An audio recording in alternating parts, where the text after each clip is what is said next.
Good afternoon, ma'am. Do you swear or affirm the testimony you're going to give in this hearing will be the truth, the whole truth, and nothing but the truth? Yes, ma'am, I do. Thank you. You can have a seat.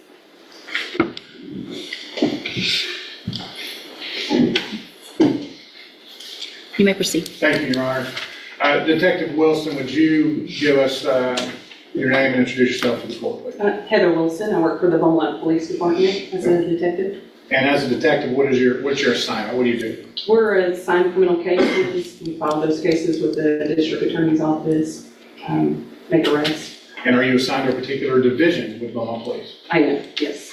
What is that currently? It's called the Persons Unit. And how long have you been a detective with persons? Almost 7 years, just 7 years. And how long have you been in law enforcement? 17 years. Where did you start out? As a patrol officer. Here in Beaumont? Yes. Did you attend a police academy? I did, yes. And what kind of certifications and training? Pause here for a second. What you're hearing right now sounds routine, credentials, training, years on the force, but this is actually the foundation of the entire case.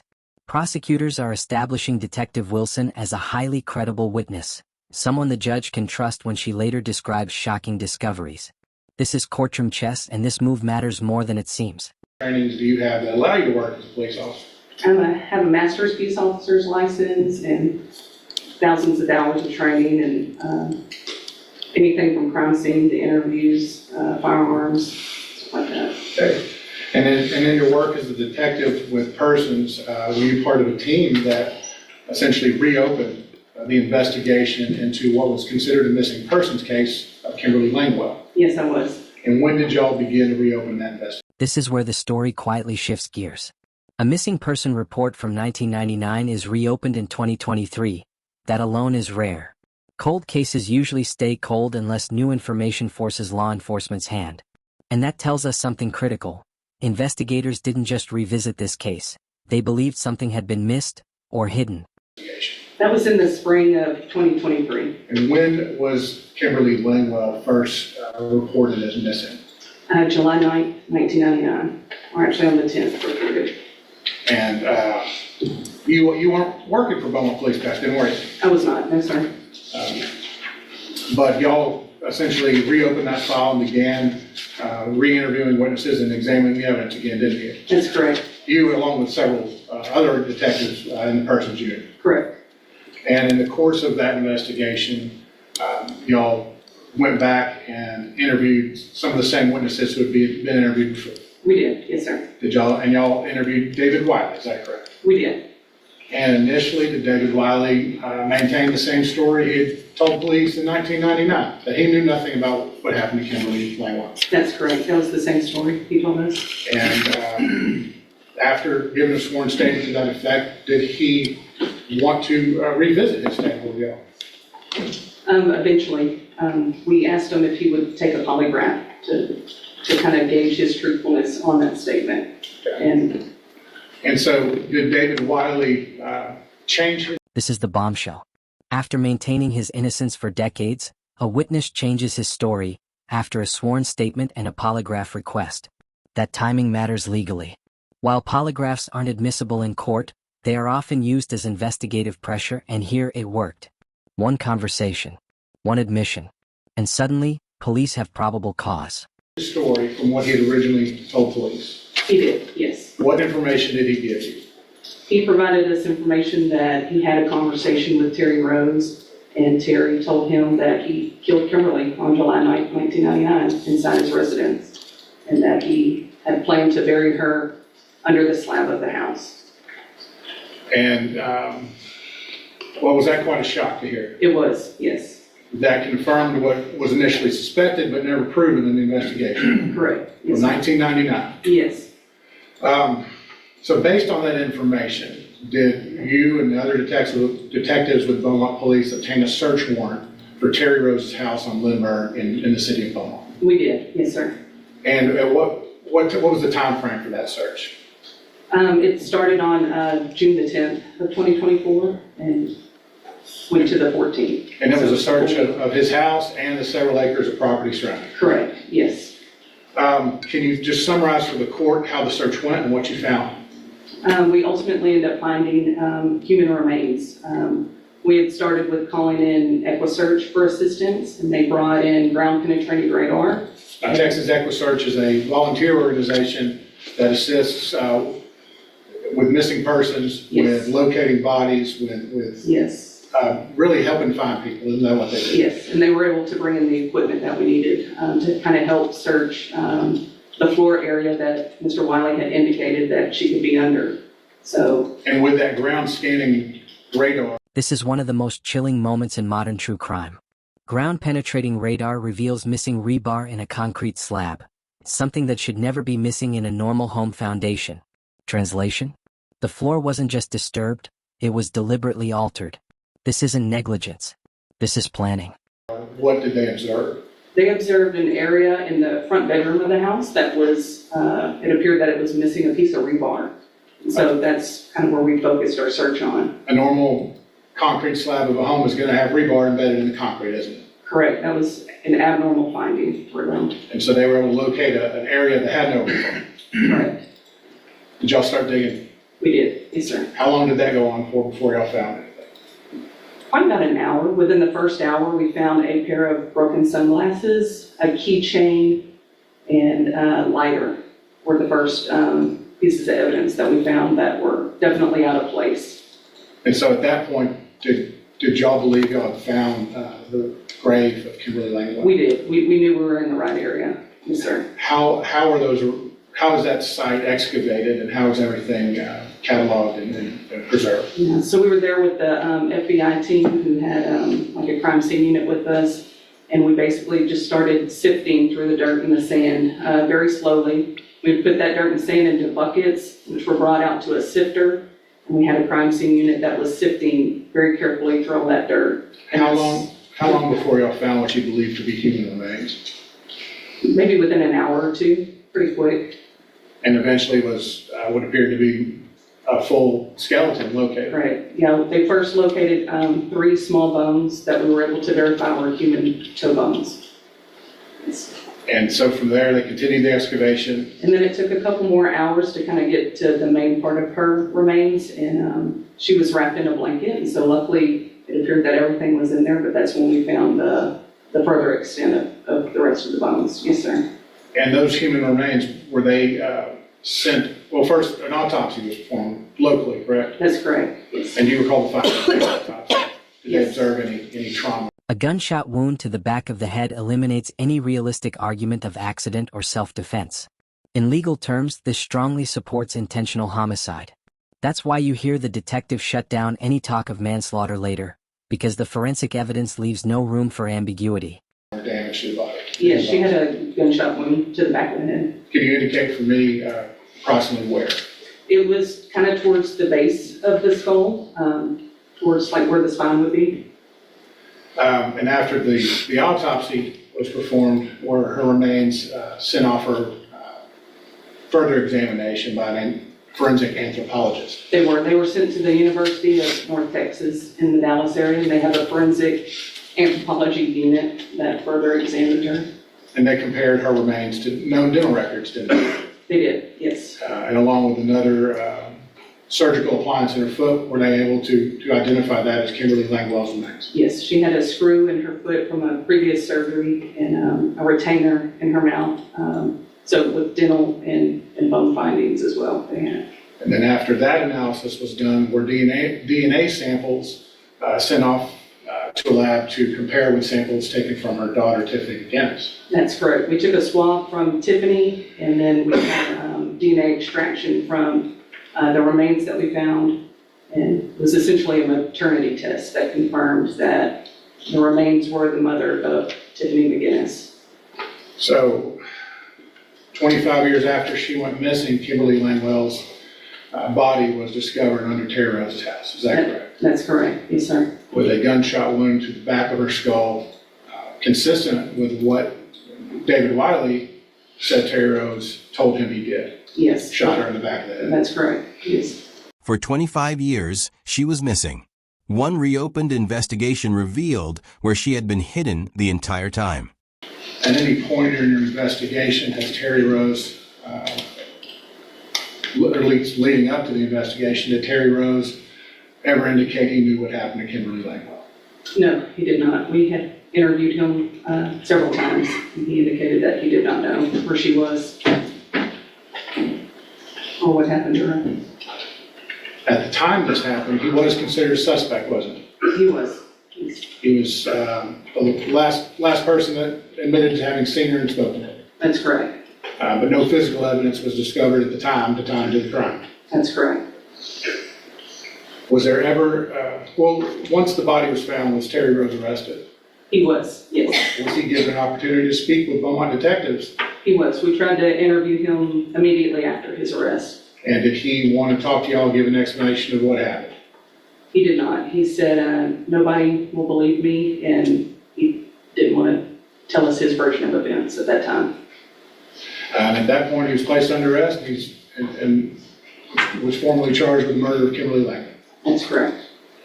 In all this investigation, has there been any evidence to suggest this could have been an accident or unintentional act?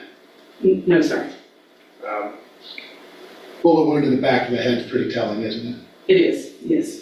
Hiding a body under your home for 25 years and lying about it, what does that indicate to you? Yeah, I mean, it was a massive cover-up, for sure. And over the years, no one else had come forward until y'all spoke with David Wiley and he finally came clean. That's correct. And based on his statements, y'all were able to locate Kimberly Langwell and bring this case to a close. Is that We correct? were, yes, sir. Thank you, Detective Wilson. I'll pass it. Mr. Burbank? Just a couple of questions. Sure. Good afternoon. Good afternoon. How are you doing? I'm well. How are you, sir? You had a chance back in to go back over what happened back in 1999, the original case. I did. Yes, sir.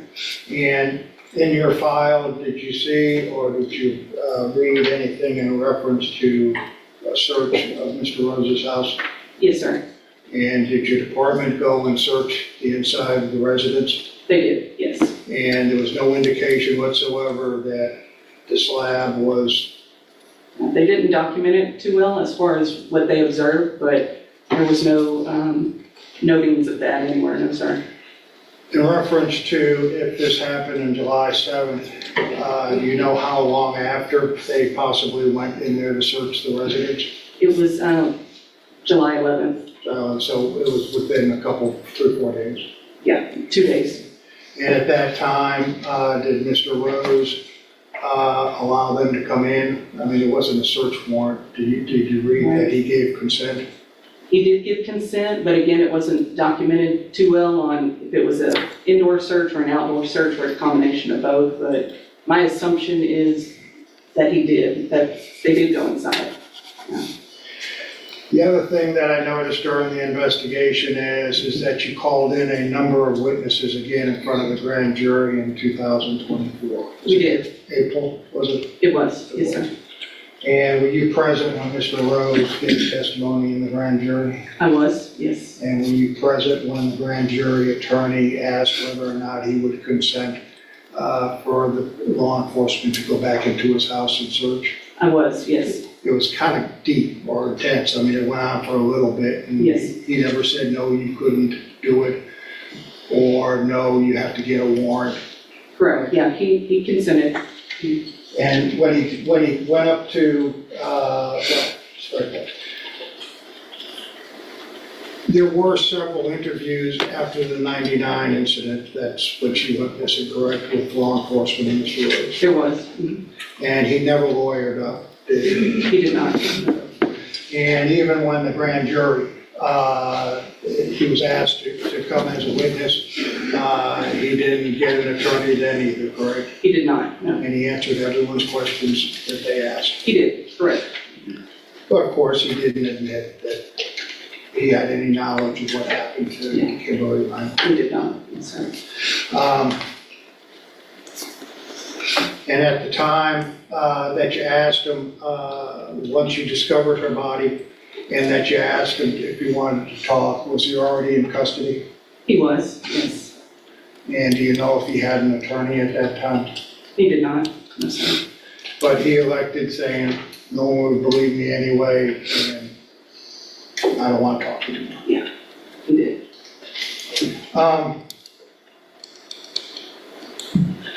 When you did your investigation, and I think that the state questioned it, in your opinion, based on all the evidence that I received, and what I guess you had too, nothing in reference to any type of maybe lesser included manslaughter or negligence that would possibly be an option in this case? No, sir. You think it was intentional and knowingly? I do. And Yes, it was sir. based on all the evidence and investigations? Yes, sir. Total. Yes, sir. Mr. Rose's criminal history? 0, Yes, sir. He did not have one. even after this incident? Correct. No run-ins with the law, Correct. This was his first arrest ever? ever. Thank you, Detective. All right, thank you. Next, please. Thank you, Mr. Burbank. Mr. I have Nicholson. another question for Detective Wilson here. Any objection to Detective Wilson being excused? No. Thank you, Detective, you're excused. You may call your next witness. State calls Tiffany McGinnis, Your Honor.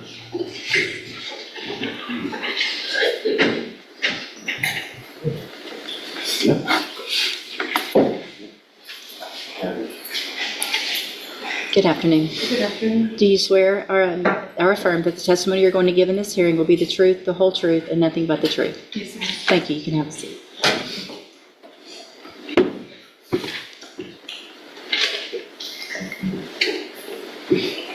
If you'll just kind of pull that close, just so everybody can hear you when you're answering. Thank you. This is good. Yeah, it's good. Go ahead. Thank you, Your Honor. Tiffany, would you give your full name for the court, please? Tiffany Marie McGinnis. And you're Kimberly Langwell's daughter, aren't you? Yes, sir, I am. So Tiffany, I'm sorry you have to be here.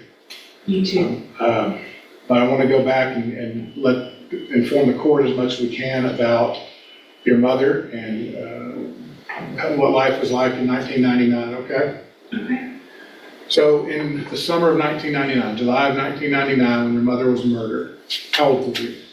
I was 15 years old. And did you live with your mother at that time? I did. Where did y'all live? We lived on Josie Street in Beaumont. And how long had y'all lived at that address? Approximately, 15 months, a little over a year. And before that time, where had y'all been living? We lived with Terry Rose, At his house on Lindbergh. 1655 Lindbergh. How long did you and your mother stay at that address? 5 years. Now, what was your mother's relationship with Terry Rose? He was her boyfriend For how long? for those 5 years. During the time that y'all lived there, is that right? Yes, sir. I believe I was in 3rd grade until 8th grade, yes, sir. So for the year and change before your mother passed away, had she and Terry been dating? Yes. Well, at what point did they stop seeing each other? To my understanding, whenever we moved out of this home. And so when y'all moved out, was that the end of their relationship as far as you knew? As far as their relationship as boyfriend, girlfriend, and my understanding as a 15-year-old, that was the end of them. He would still come around, but that was my understanding of what was going on. And then the months before your mother was murdered, had she started seeing somebody new? She was. Who was that? His name was Ken Weatherford. And did they have a serious relationship? I believe so, yes. Did y'all spend a lot of time together? We did.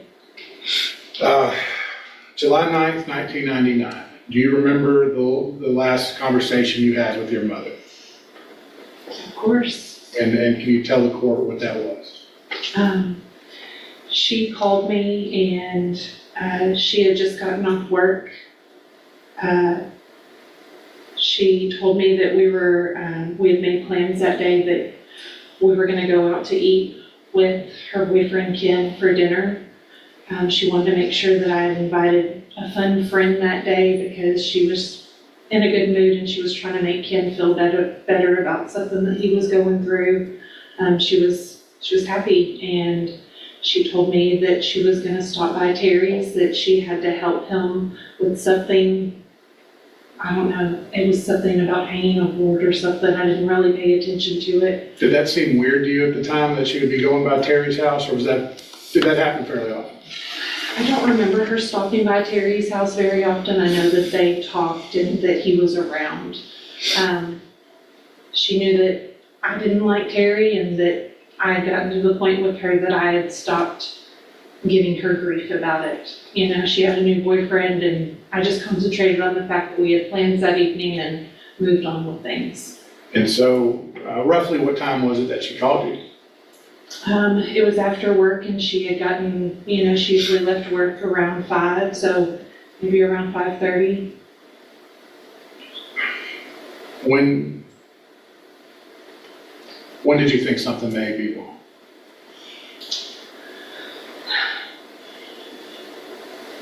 Whenever she didn't show up, it was odd. She didn't just not show up for things. Whenever I started paging her that evening and Terry told me he didn't know where she was. So, after you didn't hear from her, did you call Terry? I did. Did you ask him if he knew where your mother was? I did. What did he tell you? He told me that she had left. That she had left his house? Yeah. And did he have any idea where she was going at that point? No. What'd you do next? I started texting my mother. We had a code, you know, like an emergency code because of something had previously happened before. So I texted her 911. That let her know that, you know, like I was worried, please call me. And I never got a response. So were you home alone while this was going on? Kim stayed there for a while before he decided that he was gonna go home. I can't remember how long, it's been a very long time now. And my friend that was supposed to go out to eat with us that night eventually showed up and stayed with me that night. You know that her car was located in the Westmont Shopping Center by what used to be Eckerd's Drugstore. When was the car located? I knew about it the next day. Apparently, her boyfriend Ken had seen it on his way home the night before. Did you go to the shopping center? Me and my aunt did, yes. Who's your aunt? Susan Butts. And y'all could tell it's her car, couldn't you? Yes, absolutely. So did y'all call anyone for help? We did. Who? We called Terry Rose for help. And what did Terry do? He came and unlocked the car. Did he linger? Did he stay around? That was it. He stopped, he unlocked the car and immediately got in his wrecker and left. Did he say anything? I don't remember. Do you remember, was he acting unusual? Was he angry? Acting weird? No, I was used to Terry asking me questions where my mom was, what she was doing, so to me it was strange that he asked nothing. Whenever he left, I remember looking at my Aunt Susan and saying, that was strange. He gave you a bad feeling, didn't he? Yeah, it did. What would have been normal for you, 15-year-old you, is Terry would have been asking, where's your mom, what's she doing? Is that right? 100%. So, at what point did y'all get the police involved? We actually had gotten them involved before we went and saw the car. I had called my aunt the next morning and reported, she told me to call the police, and we reported the fact that my mother didn't come home. And it seemed like because she was an adult, there was really nothing that they were gonna do at that time. Once the car was located, did they ramp up the investigation a bit? I don't remember. I remember that they didn't come out there with us to see the car. I don't know at what point that they got more involved, but sometime soon after. Can you explain to the court what those first few days were like, not knowing where your mom was or what had happened to her? It was terrifying. It was shocking because I had just talked to her. She was just on the phone with me and she was excited for our plans. She was joking with me. And so I was lost. I didn't know what to think. At this point, you're 15 years old? Yeah. I'm 15, my mom is the person that I go to for everything. No siblings, it's just been her and I. So, lost, very lost. As those days turned into weeks, and then months, and then years, can you tell us what that was like?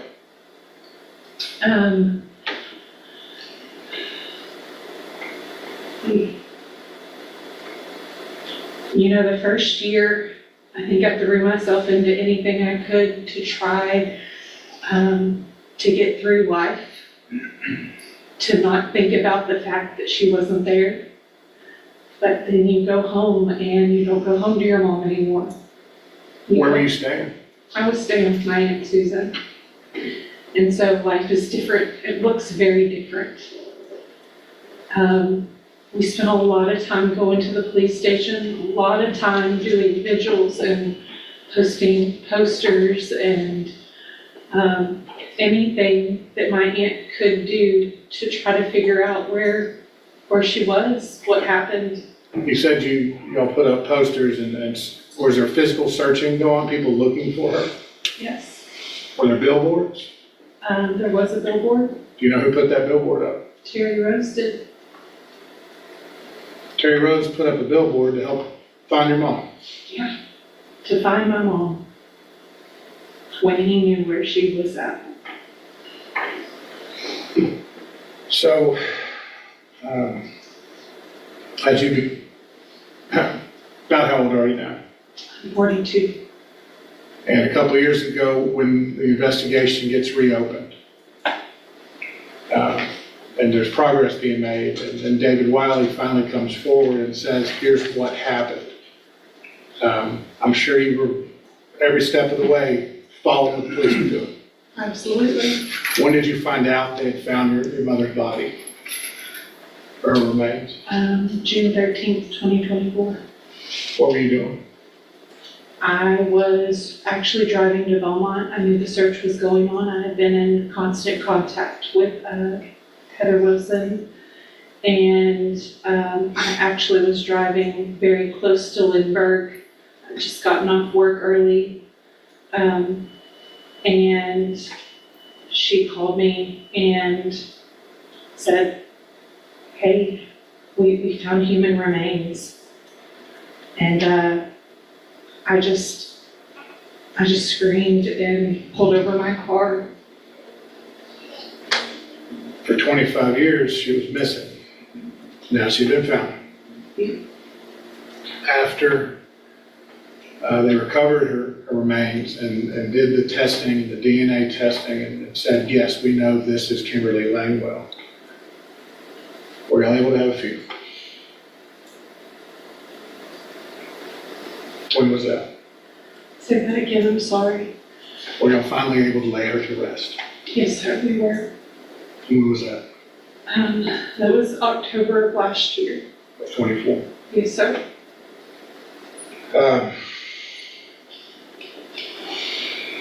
Tiffany, you know, we have essentially an agreement where Terry Rose pled guilty to the murder of your mother. And as part of that, Judge West can sentence him anything up to 40 years. Yes, sir. What are you asking the court to do today? I would like him sentenced to at least 40 years. I think he deserves that.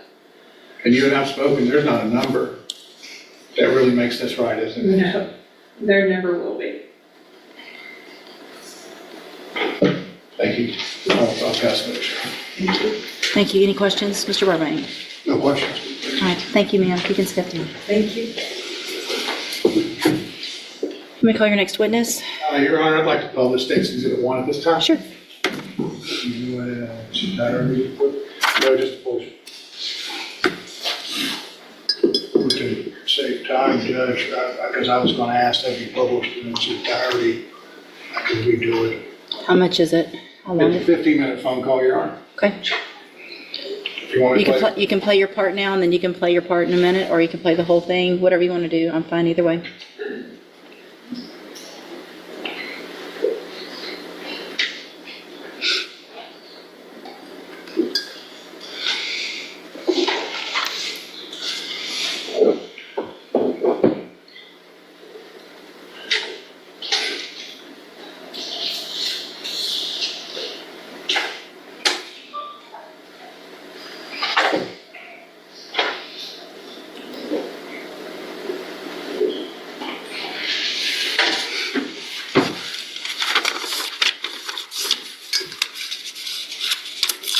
Thank you. Please remain on the line. Hold for acceptance.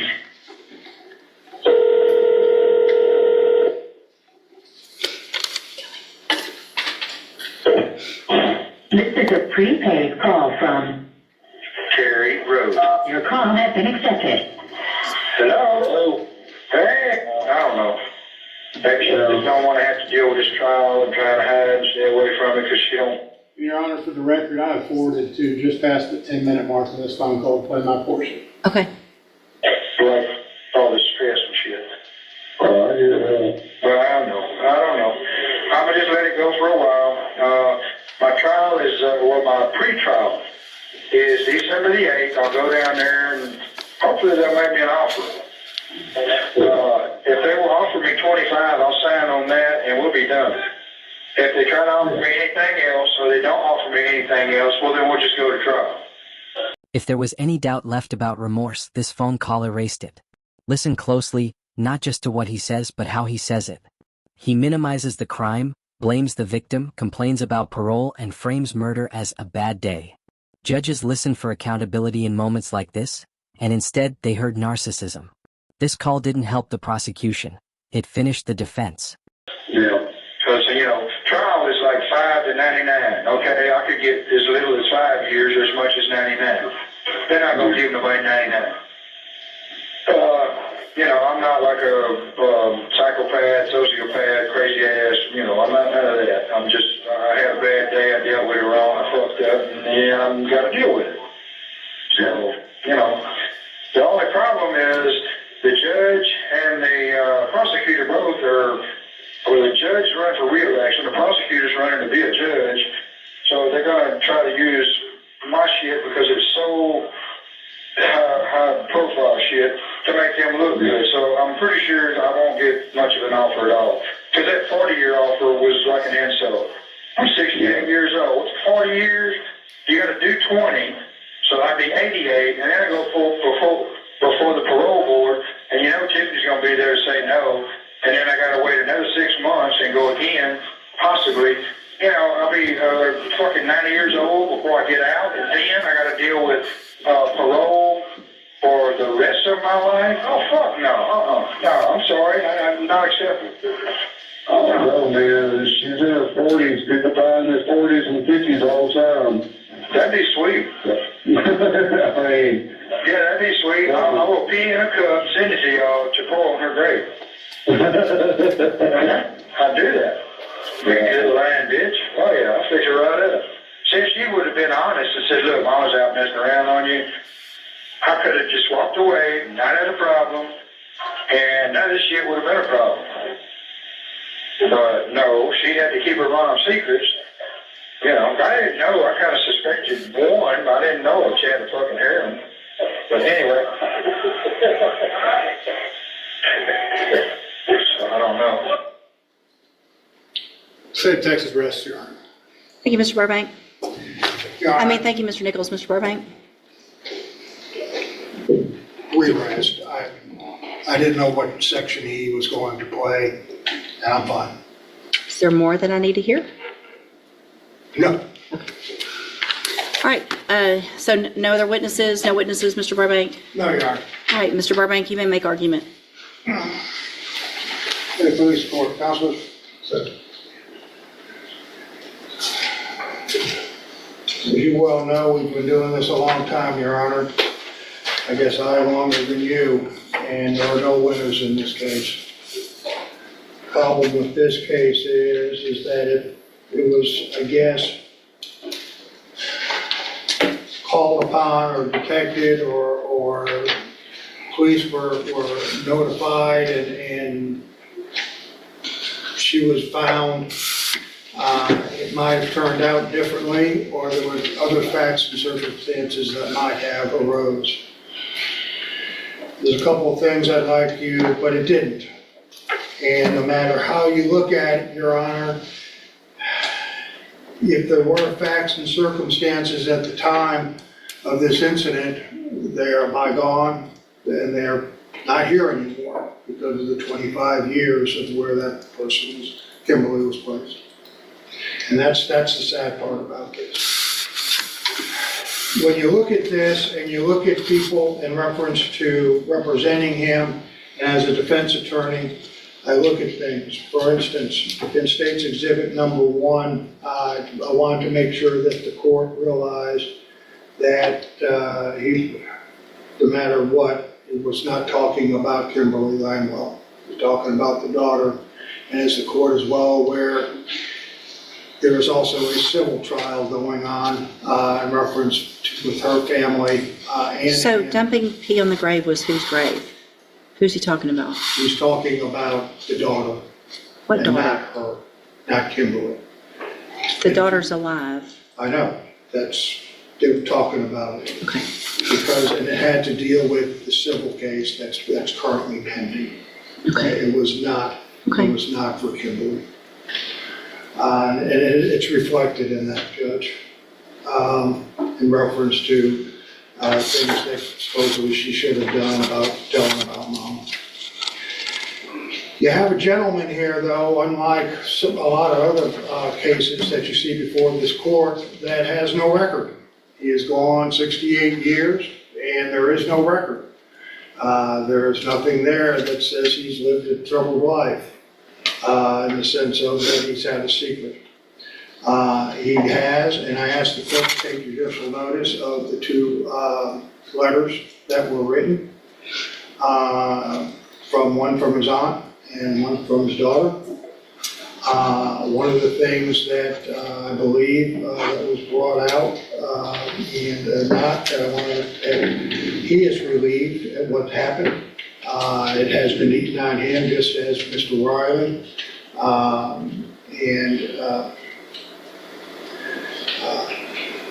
He's sorry for what he did. He's tried to explain within the PSI and in reference to the version that he has given. I can't tell you what, if any, consideration that you may be able to give him based on the ultimate facts and what's happened. But you have an individual that has not been in trouble, that has been employed, except he kept a secret. And he kept a secret to the detriment of a family that was grieving at the time, and wanted to know where their loved one was, especially a 15-year-old girl, and that he can't erase. I would ask for any consideration, if any, of course, of his age, because of the nature of the offense of being 3G under the Texas Code of the Penal Code and Texas Code of Criminal Procedure. So any consideration that you might give, but there's a cap of 40. Thank you. Thank you, Mr. Burbank. Mr. Nichols, can you play that again for me, please? I just want to make sure I can, Your Honor. I'll represent to the court. He's not talking about Kimberly Langwell. Okay. And I'll make it part of my argument. Okay, go ahead then.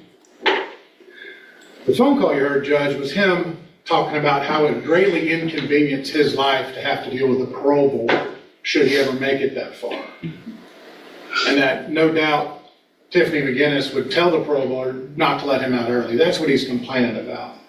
And his son, who's the other end of that phone call, mentions, well, maybe something will happen to him and she'll die. She's in her 40s. And his response to that is, I would gladly pee on her grave, Your Honor. And the reason I play that, along with a lot of the other evidence we heard today, shows this man has no remorse, no feeling whatsoever for what he did to Tiffany's mother and what he's done to this family. If you want to testify, you can get up here and testify. Otherwise, you have refrained from doing that, and so stop talking. And on that call, he blames a then 15-year-old girl for not telling him that her mother had moved on. And that's sick and twisted, Your Honor. No more sick and twisted than living in a home with your murdered ex-girlfriend under your floor. A home that he later shared with his common law wife. A home that no doubt people came and went. And in for the last 25 years, with Kimberly Langwell buried in a shallow grave under her. Every step of the way has been a slap in the face to Kimberly's family. Every step of this is just inhumane. To go there the next day and open up the car for them, knowing what you did. To tell somebody and expect them to keep the secret for 25 years. To put up a billboard and pretend you're trying to help find her it is vile, it is inhuman, and it is not worthy of any consideration from the court, Your Honor. The cap is 40 years because of his age. And I'm asking the court to enforce that full 40 so Terry Rose spends what's left of his life behind bars, Your Honor, because that's what he deserves. Thank you. Thank you, Mr. Nichols.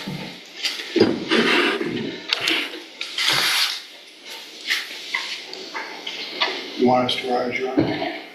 I don't care. It's not often that I'm at a loss for words, and honestly, it's because I have too many words. And anything I say is not going to help Tiffany and her family other than getting this over with, which is why I pushed this to get done today and not wait until the end of the year or the first part of next year. But there's just certain things that I can't even look past to not point out. The fact on that phone call that you said you're not a psychopath is just beyond me. Who isn't a psychopath that kills someone that they once cared about and buries them in their house and lives on top of them for 25 years? I would think that's the definition in Webster's dictionary of a psychopath. It's not a bad day. It's a bad 25 years for her. I mean, it's the nonchalantness about how you spoke about this told me way more than I really needed already with what I had. But that is just the fact that you think for some reason that me running for re-election or Mr. Nichols running for election has anything to do with what we're doing today. It does not. You can ask anybody here, any of this law enforcement. I've never made a decision because of politics, and I never will. And Tiffany's right. 40 years isn't enough. There is a part of me that wishes I had not accepted this plea agreement and that we had gone to trial last week, because I do think a jury would have given you life for 99 years. I actually do. If they had heard that, you would have gotten that. And the fact that you thought you wouldn't is the most narcissistic thing I think I've ever heard in my entire life. So, there's just so much more. The billboard, it's insane. It's psychotic. That's what it is. I'm going to find that you previously entered your plea of guilty freely and voluntarily.